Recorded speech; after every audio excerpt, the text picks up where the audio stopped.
I've got some grand visions for this. I have ideas. So I'm feeling really excited about this whole process. I can see it.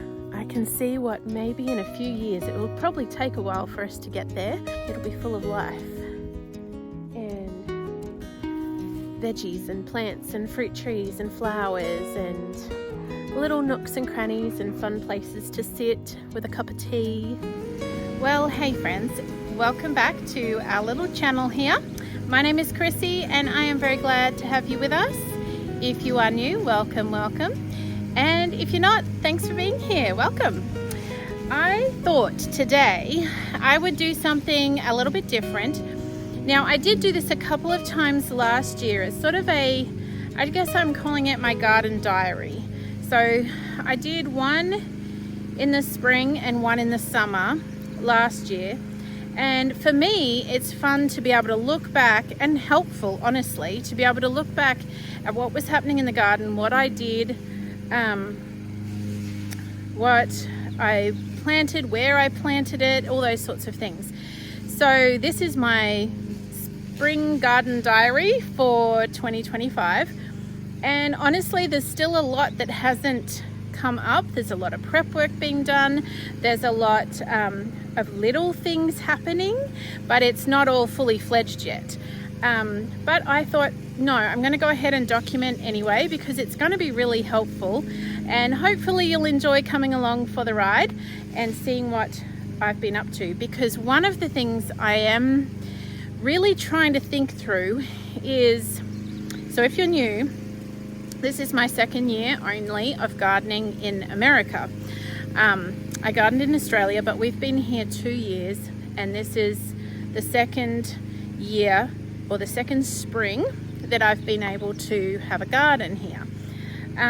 We arrived in the spring of 23, but we were in an Airbnb and moving around and trying to figure everything out. So 2024 was my first year of gardening. And I have changed a few things. I did learn a few things, and I'm still learning lots. I mean, it's so different here. We're in Texas, we're in East Texas, which is hot, and I'm used to hot. I'm used to growing gardens in hot weather, but it gets a lot colder here in the winter, a lot. And the things I can grow do differ. We used to grow a lot of bananas. I have a couple of little banana pups over there. In Queensland, they grow here, but they don't fruit very well here. It's just too cold in the winter. Anyway, so let's get started. I'm excited to show you, and I'll chat through a little bit of the things that have changed. Actually, before we do that, I did right back at the very beginning when we first were on this property, and my husband and I were walking around plotting and scheming and dreaming and thinking about what we would like to do on this property. I did a before video, so we might take a quick look at what all of this looked like before we got started. Yeah. This is my before video. So all of this area here, it's just a blank slate. So we're literally starting from scratch. And then this backyard, you can see there's this little rough looking backyard, but I've got some grand visions for this. So there'll be a big sort of like square market garden style thing here with rows of garden beds, raised beds, using pretty much a back to Eden style garden. And then I've just been thinking about and getting really excited about this space, which is just a sludgy mess right now because we've had so much rain. But I have ideas. Down this end, I'm thinking right along this, there's a brick walkway, I'll show you. So right now it's just barren and bare. There's nothing here except it's very sludgy. Look at that mess. And the chickens. So this little concrete walkway here is footpath goes down the other side of those crepe myrtles. I'm thinking about a herb garden here so that I can just pop out through the mudroom and grab some herbs. And maybe here, so looking out from the house out towards the larger veggie garden, some raised beds, 2, maybe 3, and honestly maybe even just 1 this first season. A raised bed that's more of a kitchen garden, just greens, leafy greens maybe, some flowers, maybe some more herbs, things that I can just run out and grab without having to go all the way out, not that it's a terribly long way, but all the way out to harvest from the big garden. So right now, and then ultimately, and I think this is going to take a lot of time, we've got a partial fence. It goes from the back fence down here and then it stops here. There at some point was a gate in there, I think, but it's all kind of broken down.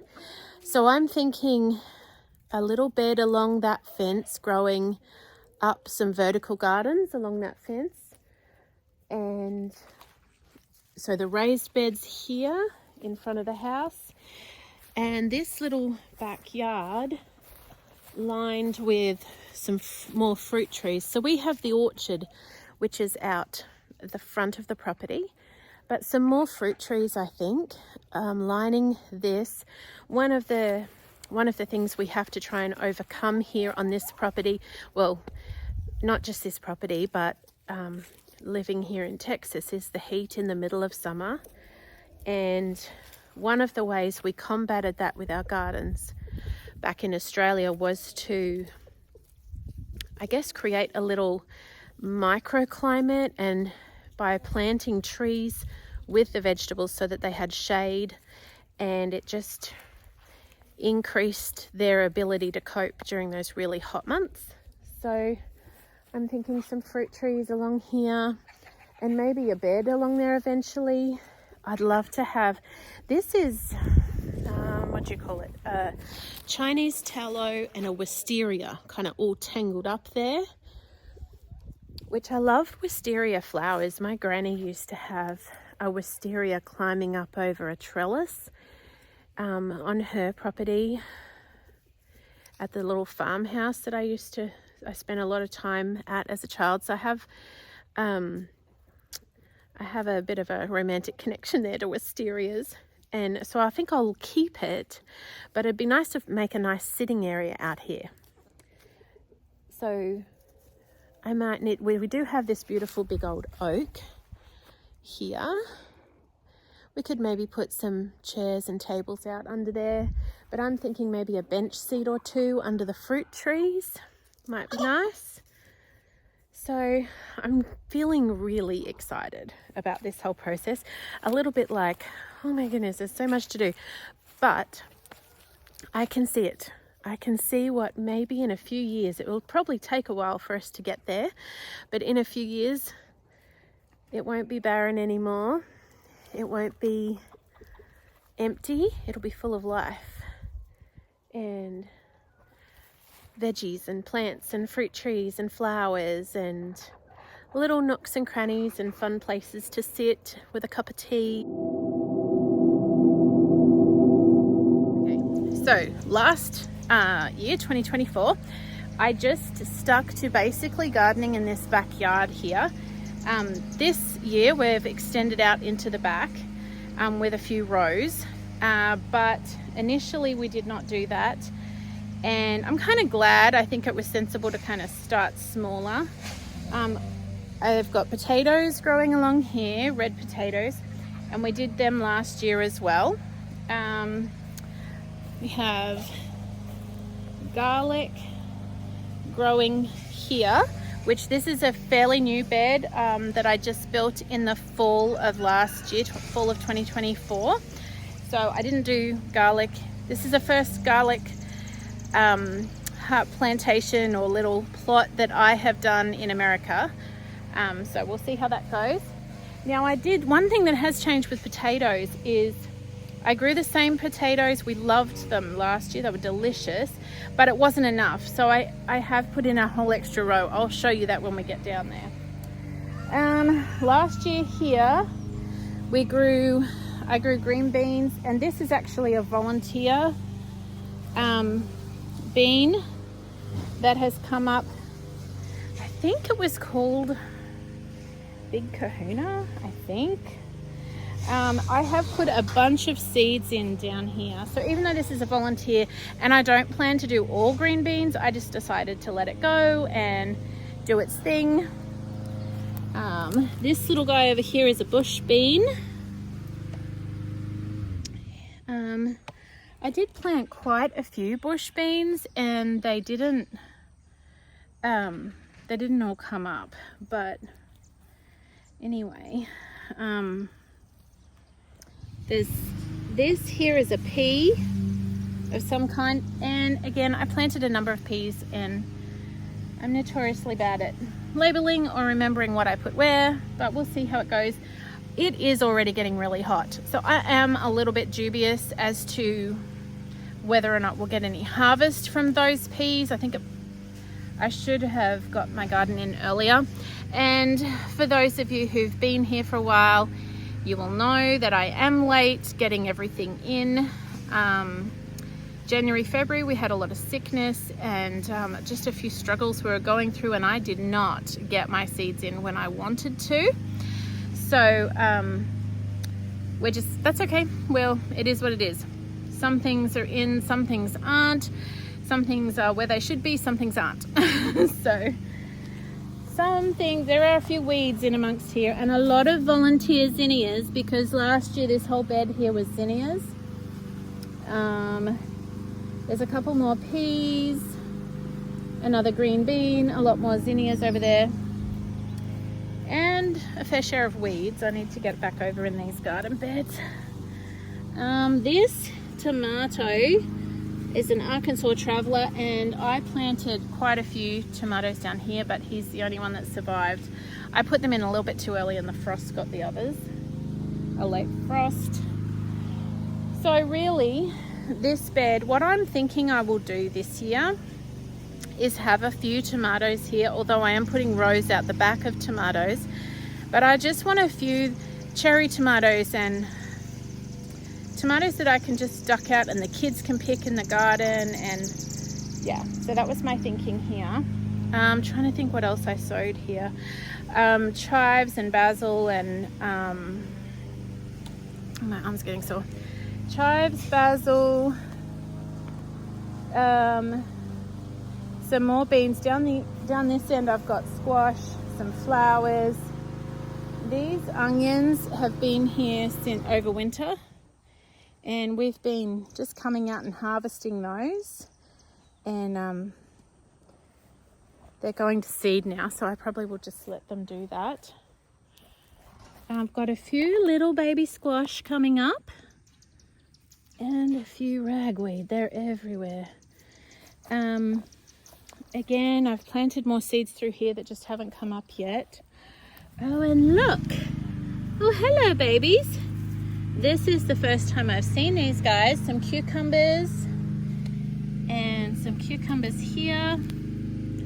They've just come up since the rain.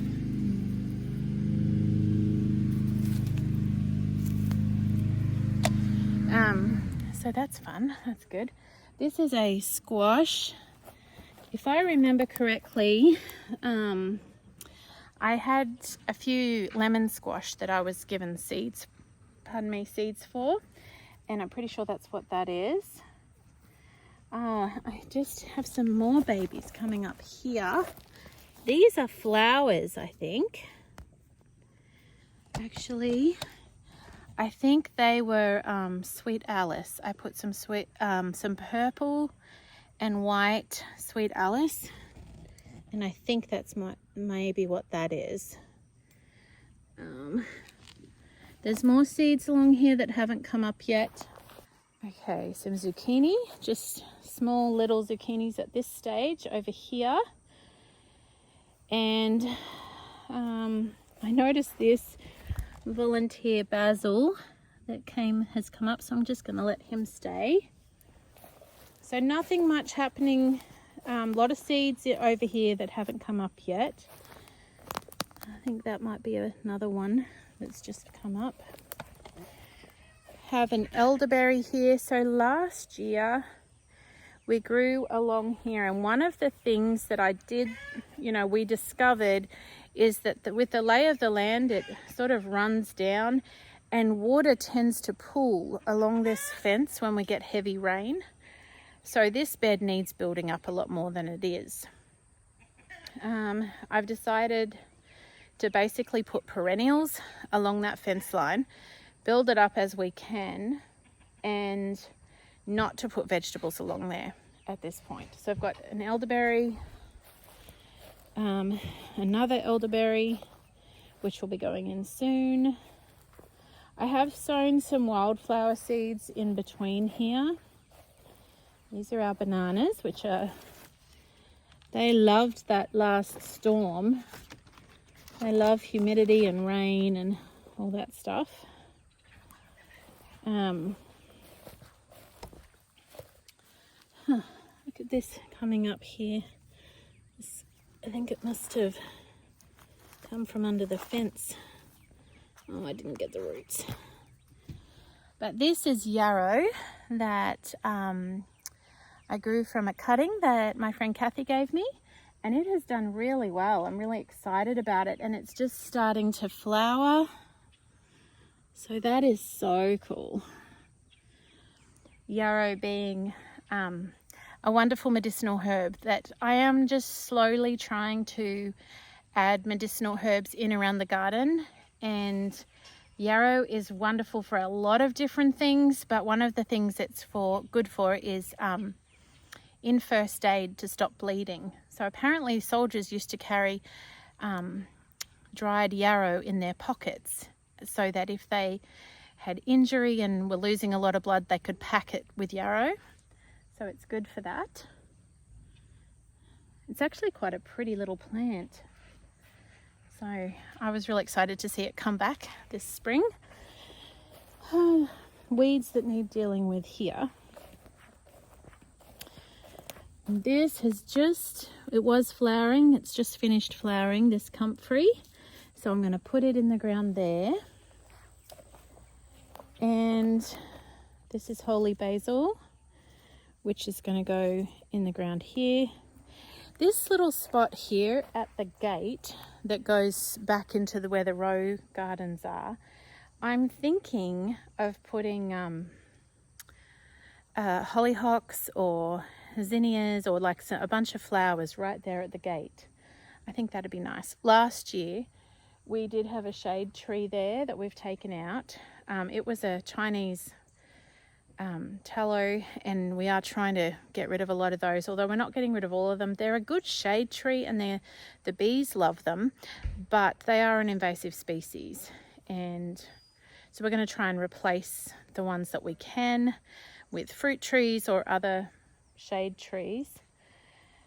But yeah, I thought it might be nice to have some flowers right here as we go in. And the children and I planted flowers all along here. Whereas last year we had okra here along this fence line, and we had tomatoes and what else? Herbs and peppers and jalapenos and trying to think what else. Yeah, things like that, all in layers. And it did work well in one respect, applying those principles of syntropic farming, of layering things like a canopy in a rainforest. And that really it does work when you're dealing with a really hot environment. It helps just create like a little microclimate for your plants. But I really wanted more flowers in this part of the garden, and as we're introducing the row gardens back there, I decided, they're really beneficial obviously with bees, but they also just are beautiful, and I wanted more flowers. So we've put flowers along here. I did leave the parsley, which is going to seed. You can see those two big plants there are parsley plants. And this year, so last year I grew ginger over here under these I've lost the word for them, crepe myrtles. So right here, sort of in near the house, there's some crepe myrtles. This one I've pruned right down.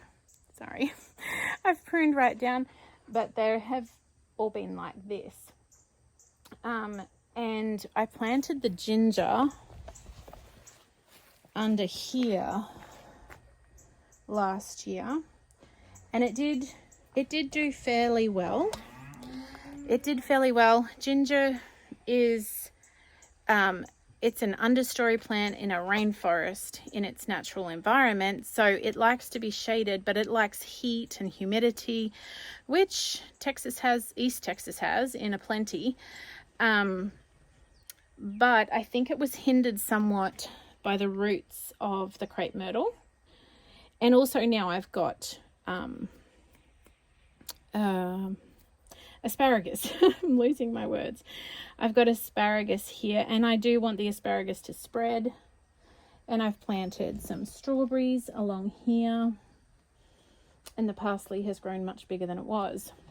So for all of those reasons, I've decided to move the ginger, and this year I'm going to try and plant and grow turmeric as well. And the bed's not ready yet, so this is just, you just have to use your imagination, okay?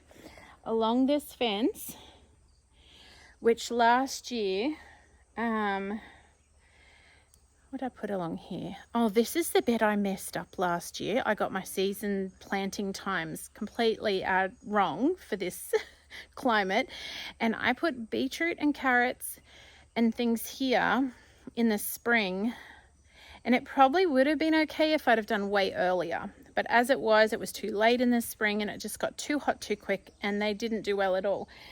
I did put some peppers along here as an afterthought, and they did quite well. The peppers did well here, but I'm going to build this bed up, put fresh compost down, and it has the shade of this old girl, this beautiful big oak tree. And so that shades this area here. Plus it's going to have the flowers growing up the fence on the other side. So I'm hoping, we'll see. I'm going to try and grow the ginger and the turmeric along this fence so that and it's a fair distance from the oak tree. So although there might be some roots, they shouldn't be too bad. And swapping arms. And yes, so I'm going to put them down there and see how they go in that location. I mean, there's a lot of trial and error here. We'll just have to see how things go. We have one big ugly eyesore in the middle of this garden at the moment, which is this raised bed. So last year, my husband and my boys built these two raised beds. This one is staying. This one is going. So right now we built it as a hugelkultur bed. It did really well. It thrived, and we had beautiful harvest out of it during both the spring, the summer, and the fall. We had beautiful food coming out of here. We've already half emptied it, as you can see. Now it is just full of weeds. But what is down the very bottom is logs and rotting organic material. The reason I'm moving it eventually is the back door is right there.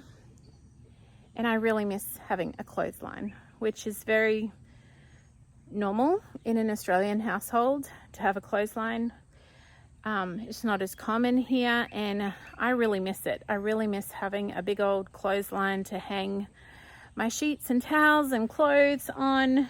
So the plan is to put one here, right at the back door, move that, but we will keep this one.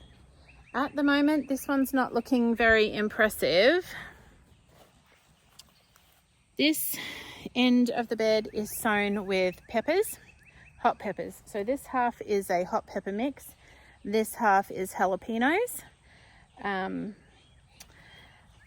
The children and I aren't really into a lot of hot spicy food. I like it a little in a few things, but Mike loves hot food, and he especially loves cowboy candy. So this is so I can make him cowboy candy. This bed here, I did put a few, so there's a few seeds down this end, which is Swiss chard, which in Australia we call silver beet. So they haven't come up yet, but the rest of the bed I've left empty because I think I'm going to put Swiss chard down here as well.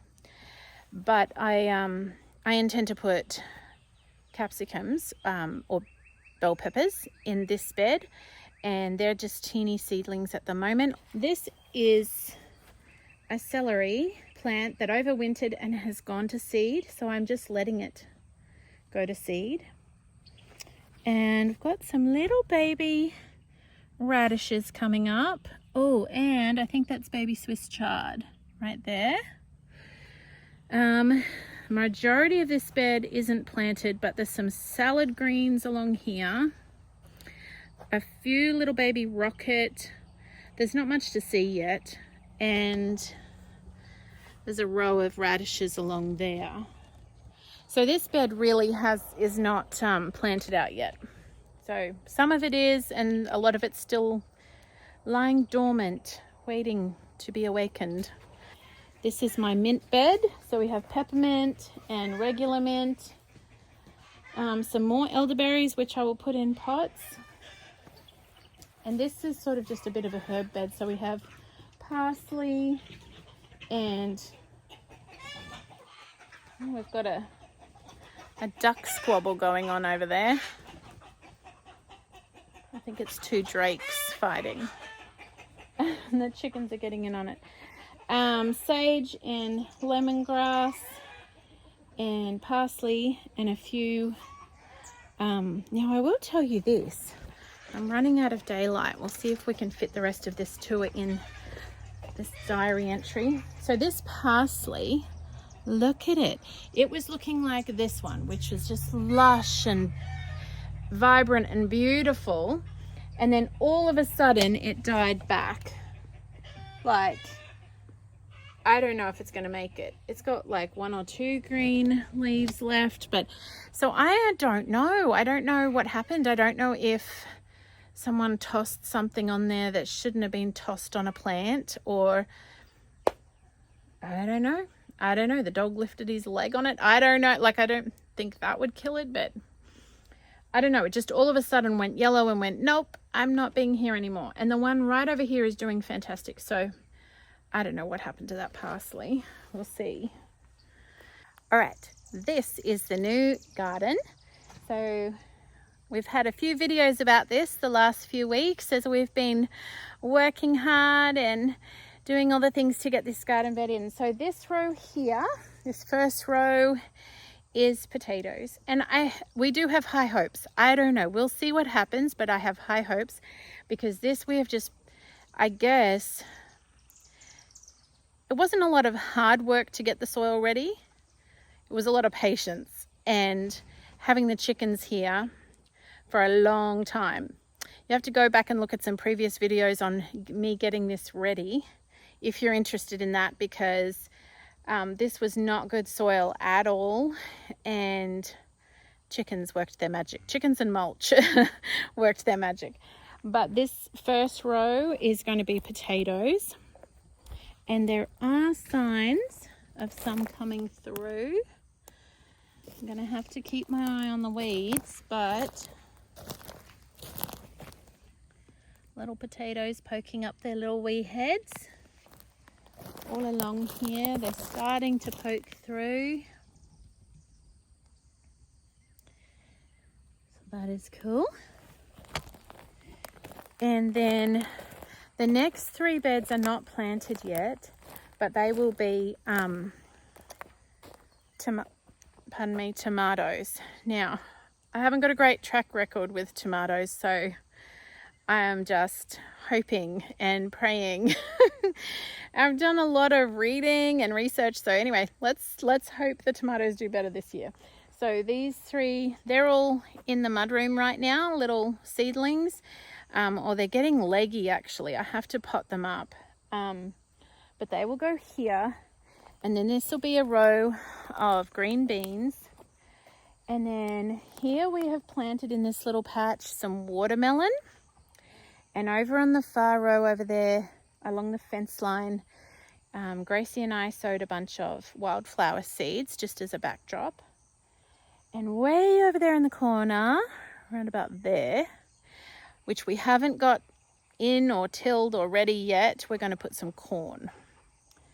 And I think, let me look. I think that might be a wee little watermelon. I do think it's going to be a war on the weeds back here. The other thing I did is on the end of these rows, I planted a sunflower or two. Right, this is my little fig tree.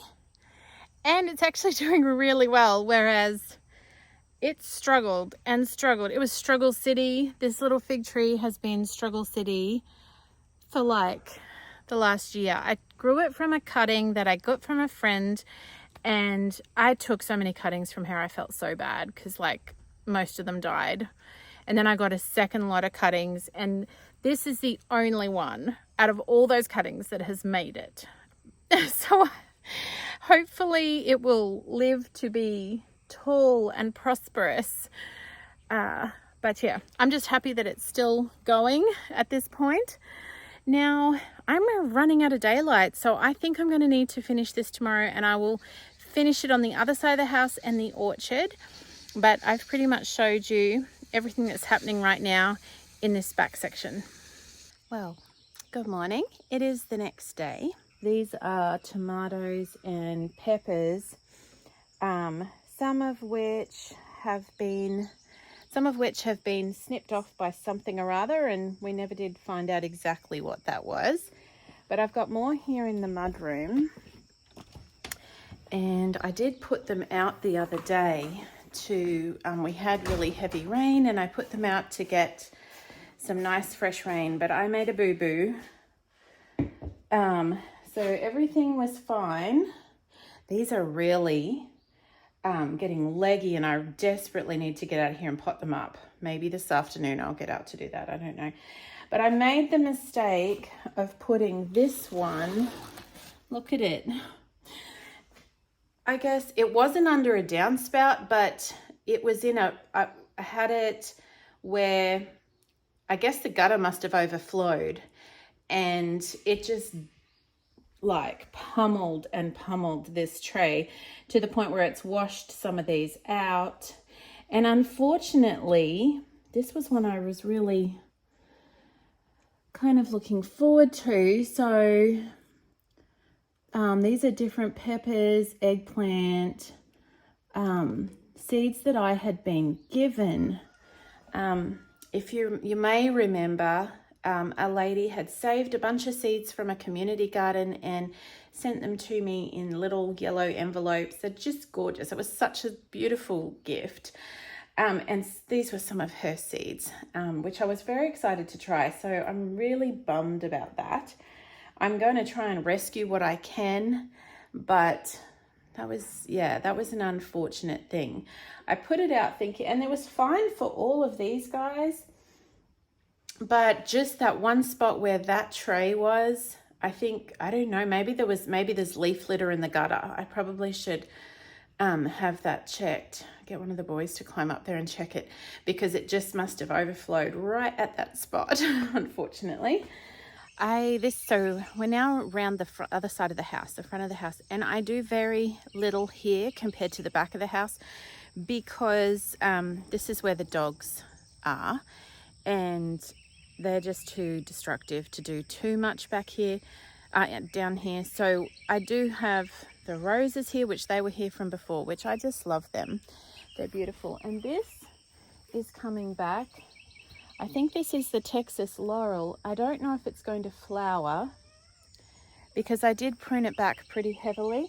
It had beautiful flowers last year around, I'll have to look back and see exactly what date that was, but then it got completely decimated by those little caterpillars, and so I've pruned it back. It's coming back with beautiful fresh growth. I hope it flowers this year, but I don't know, we'll see. Okay, so the roses, and these little areas. So I'm looking forward, I'm just going to record all this because I'm looking forward to when I will be able to look back and go, oh yeah, so that's, remember when that was a disaster and now we've fixed it? Because right now it's a mess.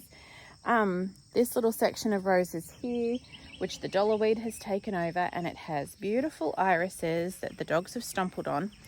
And I am trying to, I saw a couple more steel posts around the farm the other day, and I thought, oh, I might be able to snavel them and use them to help me put a fence around here, because it really is just a matter of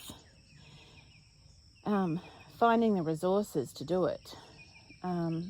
So they're beautiful, but they're just a little bit chaotic and somewhat trampled and needing protection from the dogs, and we've got to get in here and try and get that dollarweed out. Time is my issue. And then I'll just quickly show this corner down here where we had the ducks. The ducks are no longer there, we've moved them, but that is a weedy mess. I'm saving up for another energizer, and my thought is to perhaps put an electric poultry fence around there and put the chickens there to sort of till it and deal with the weeds. And then once they've dealt with it, then cardboard it and wood chip it. But then I can just have the ones come up that I want. Okay, now this section here I have been able to cordon off with some bits of fencing that I found laying around the property. And this is really, I guess we'll call it my cottage garden. We have, Gracie and I sowed it with a whole heap of wildflowers, and they are coming up beautifully. I don't know if I'm supposed to go in there and thin them out, but I'm afraid if I got in there I would stumble on things. So I'm kind of inclined to just let it go and see what happens. But it's patchy. Some patches are thicker and some patches are thinner. The irises and the roses are beautiful. And there's some canna lilies over there that were here from before.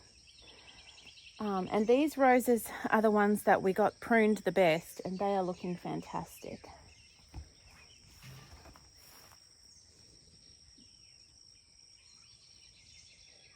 So this is the one little section, and I guess I can just say to myself, well, last year this section was a mess and we've got on top of that. So slowly, step by step, we will, you know, get on top of these little areas and create order where there is currently chaos. Which I think that is what I'm looking forward to with keeping this garden diary, is being able to look back and see the progress. Because, you know, it can be discouraging to see all the things I haven't got to yet. But we're getting there. There is progress. This little garden is proof that there is progress. It will happen eventually. Okay, now along this fence, last year we planted grapes and blueberries all along here. The blueberries did not make it, but the grapes did. So I'm actually surprised, but they're coming back really nicely.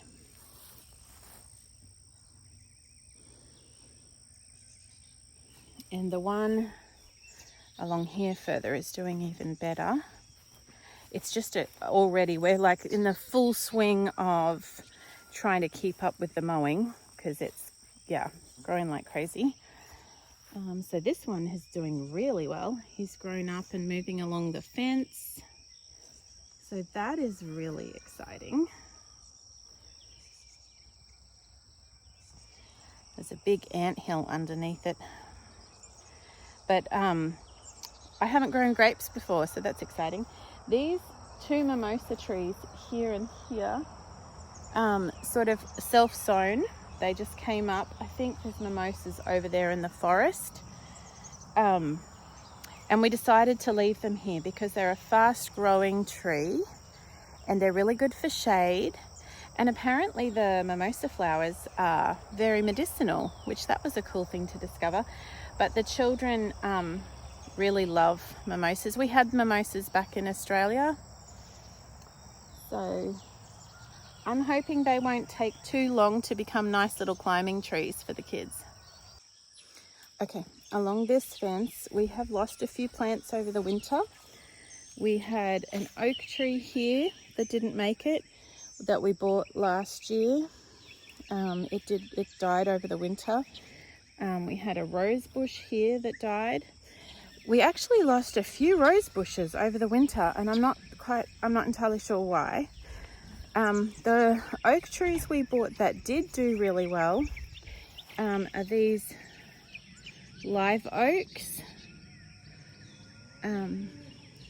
They look really fantastic, and they're healthy and growing. We lost this little shrub here over the winter. The crepe myrtles are doing fine. And this live oak is doing fine. There's a wee nest in there.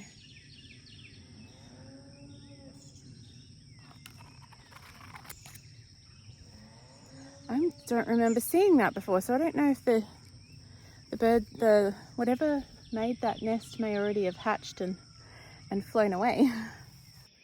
I love this tree here in our front yard. It's a maple, I believe. Well, that's what I've been told, that it's a maple, by a local friend who knows her stuff.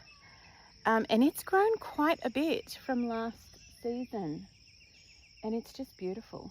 So very excited to see that. Oh, I have just noticed. I don't know that that's good. Let me show you. I haven't been over here and taken a close look. Look at that. There's a split in the bark that comes about a couple of foot up the tree. Oh, I can't believe I haven't noticed that before. Any arborists out there? I don't know if this is a natural thing for a tree to do, for a maple tree to do, or if that's bad. But, well, I hope it's not bad, because I really like this tree. It's beautiful.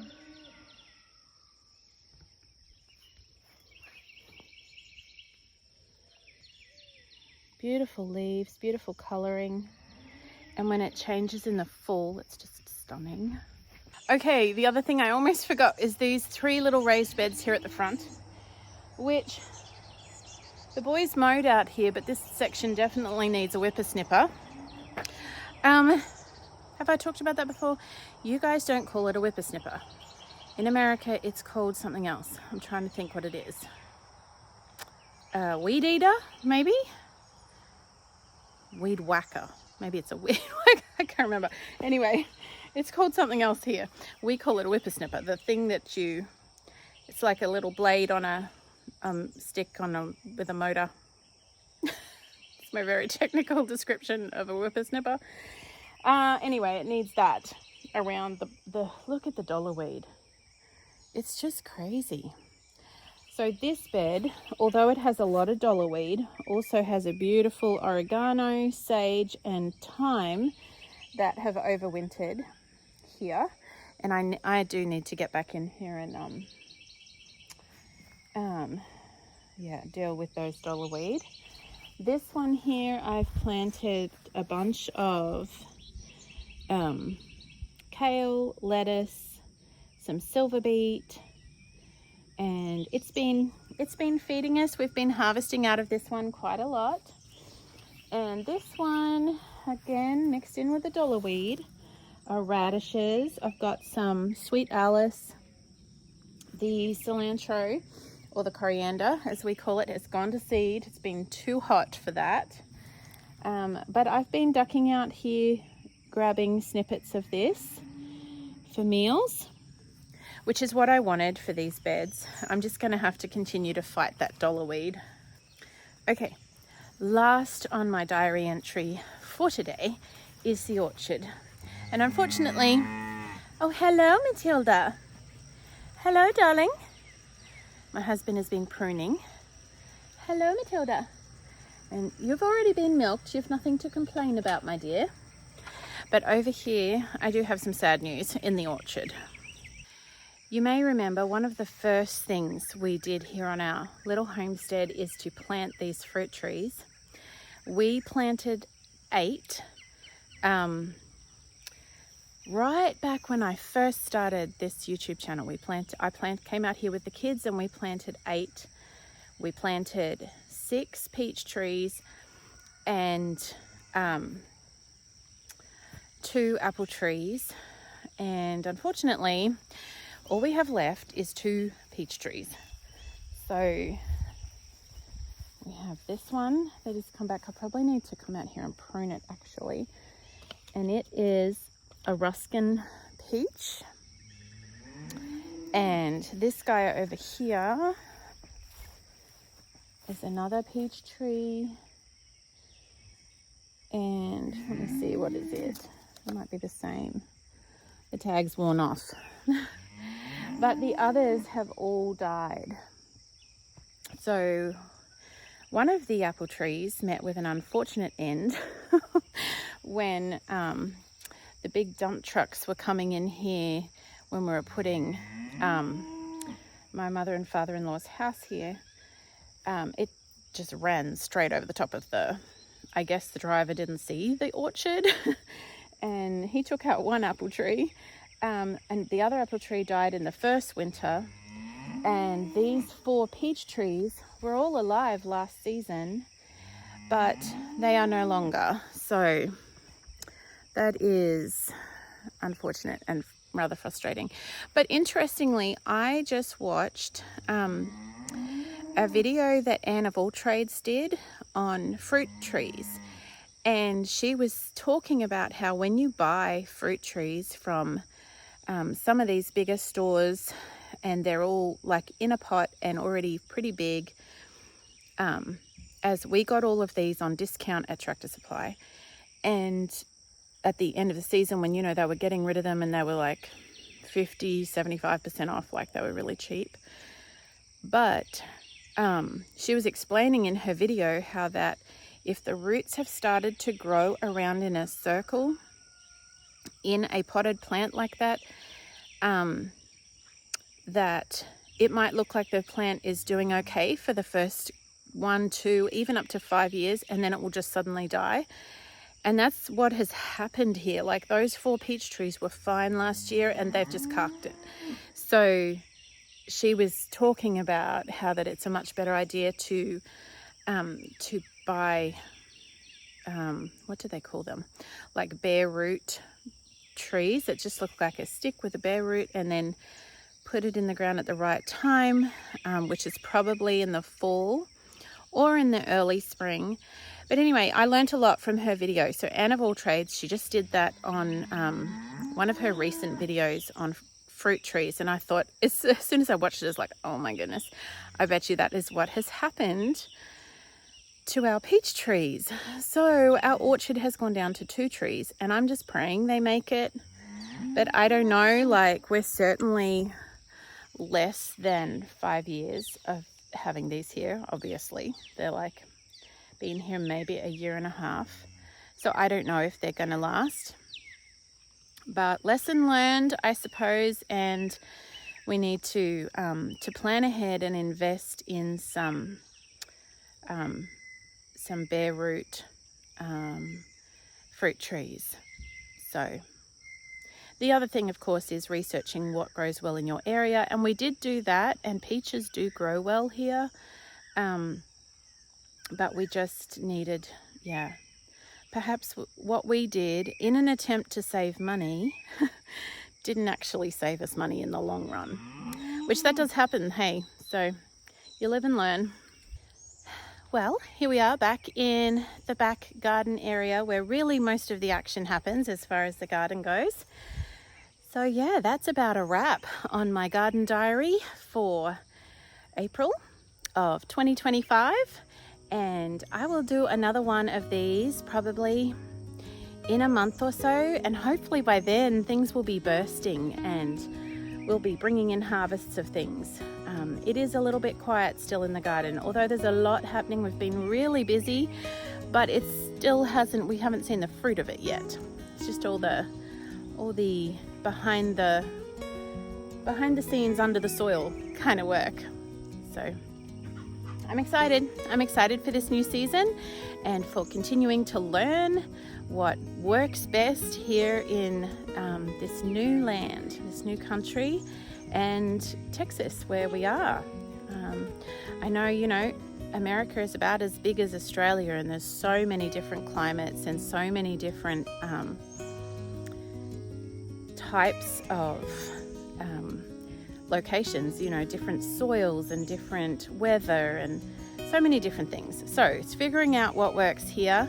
I do feel very fortunate that we have the resource of both YouTube and things like the School of Traditional Skills, where we have access to so much information that we never did have before. And I don't have an old gardener friend living next door that I can call on. So I'm very grateful for that. There's lots of bad things about the internet, but I'm very grateful to be able to have that as a resource. And we will continue to grow and learn, and I'll share it all with you here on our little channel. So thanks for watching. Really glad to have you here. Sunshine and raindrops, friends. May you have both in just the right amounts, and I will see you again tomorrow.